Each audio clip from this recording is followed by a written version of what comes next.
Hello दोस्तों। आज हम आपके लिए लेके आए हैं एक नई कहानी जिसका नाम है अधूरी मोहब्बत और साजिश। Episode first. वो पहली रात। दिल्ली की ठंडी रात और एक आलीशान हवेली का कमरा जहां दुल्हन चुपचाप खिड़की के पास खड़ी थी। अनन्या। झील सी गहरी नीली आंखें, घनी पलकें और दूध सा गोरा रंग, काले घने रेशमी और कमर तक लहराते बाल, जो लाल जोड़े में सजी, लेकिन आंखों में कोई खुशी नहीं, सिर्फ डर था और सवाल। आज उसकी शादी हुई थी, लेकिन ये शादी उसकी मर्जी से नहीं थी। दरवाज़ा खुलने की आवाज़ आई। अनन्या की सांस अटक गई। कमरे में दाखिल हुआ आरव सिंह राठौर, देश का जाना माना बिजनेसमैन, अरबों की दौलत और पत्थर सा ठंडा दिल। वो दरवाज़ा बंद करता है। आरव ठंडी आवाज़ में कहते हुए बोलता है, तुम जानती हो ये शादी क्यों हुई है? अनन्या ने सिर झुका लिया। क्योंकि मेरे पापा की कंपनी को बचाने का यही तरीका था। आरव हल्की मुस्कान के साथ उसके पास आता है। नहीं अनन्या, ये शादी एक सौदा है और सौदे में भावनाओं की कोई जगह नहीं होती। अनन्या की आंखें भर आईं। वो पहली रात थी जहाँ प्यार नहीं सिर्फ शर्तें थी। 3 महीने पहले मुंबई। अनन्या एक साधारण सी लड़की, मीडिया कंपनी में जर्नलिस्ट, सच बोलने की आदत और गलत के खिलाफ आवाज़ उठाने का बेखौफ जज्बा।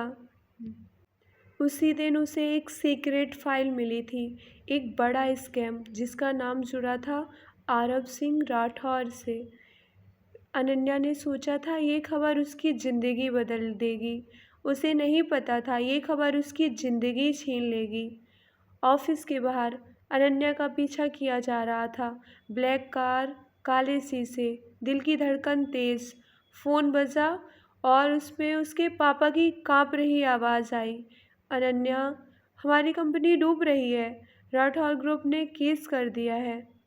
अनन्या सन्न रह गई और अगले ही दिन आरव पहली बार उसके सामने था। पहली मुलाकात।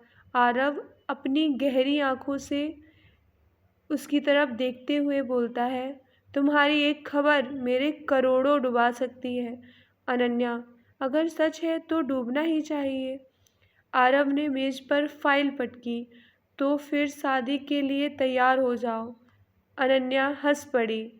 उसे लगा मजाक है, लेकिन ये मजाक नहीं था, ये एक जाल था। वर्तमान। सुहाग रात की रात।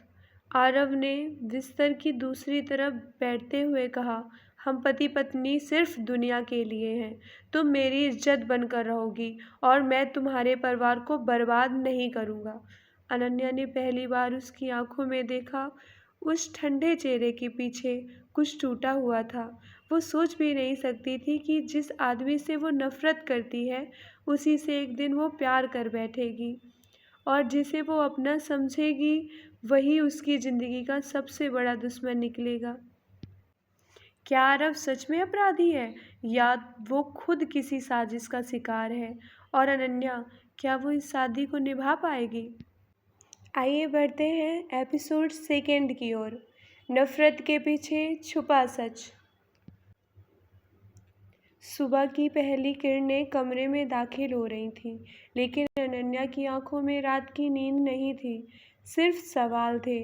वो पलंग के एक कोने पर बैठी थी। आरव उससे कई फुट की दूरी पर खिड़की के पास खड़ा था। आरव बिना पीछे देखे, तुम्हें आज से इस घर की बहू बनकर रहना होगा, लेकिन मेरी ज़िंदगी में दखल मत देना। अनन्या ने ठंडी हंसी हंसते हुए कहा, और आप मेरी ज़िंदगी में दखल दे सकते हैं? आरव पलटा। उसकी आंखों में गुस्सा था, लेकिन कहीं न कहीं थकान भी। तुम्हारी वजह से तुम्हारे पिता आज जेल जाने से बचे हैं। अनन्या का दिल कांप उठा। तो क्या मैं आपको शुक्रिया कहूँ? आरव चुप रहा। राठौर हवेली, नाश्ते की मेज़। हवेली में हर चीज़ आलीशान थी, लेकिन माहौल एकदम बर्फ़ से भी ज़्यादा ठंडा। आरव की माँ, माधुरी राठौर, कड़क निगाहों से अनन्या को देखती रही। माधुरी, बहू बहू हो तो ऐसी हो जो घर की इज्जत समझे। अनन्या ने सर झुका लिया। आरव ने बीच में कहा, माँ, अनन्या मेरी पत्नी है और घर के नियम मैं तय करूँगा। माधुरी चौंक गई। ये आरव कभी किसी के लिए नहीं बोलता था।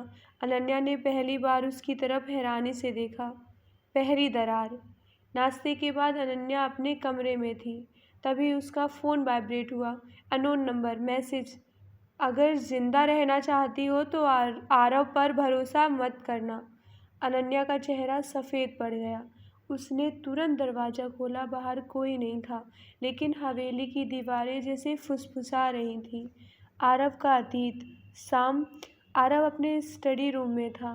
टेबल पर एक पुरानी फ़ोटो और एक औरत और उसके पास एक छोटा सा बच्चा। अनन्या दरवाजे पर खड़ी सब देख रही थी। अनन्या धीमे से स्वर में, कौन है वो? आरव का हाथ काँप गया। मेरी माँ नहीं, मेरी असली माँ। अनन्या सन्न रह गई। आरव की आवाज़ भारी हो गई।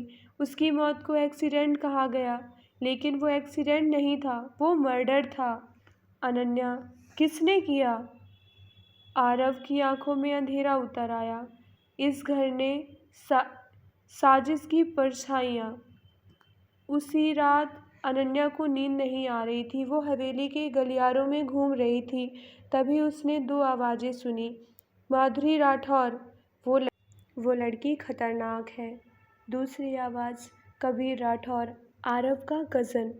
चिंता मत कीजिए चाची, अगर ज़रूरत पड़ी तो वो भी गायब हो जाएगी। अनन्या का दिल जोरों से धड़क उठा। उसने मुंह पर हाथ रखा, सांस रोककर खड़ी रही।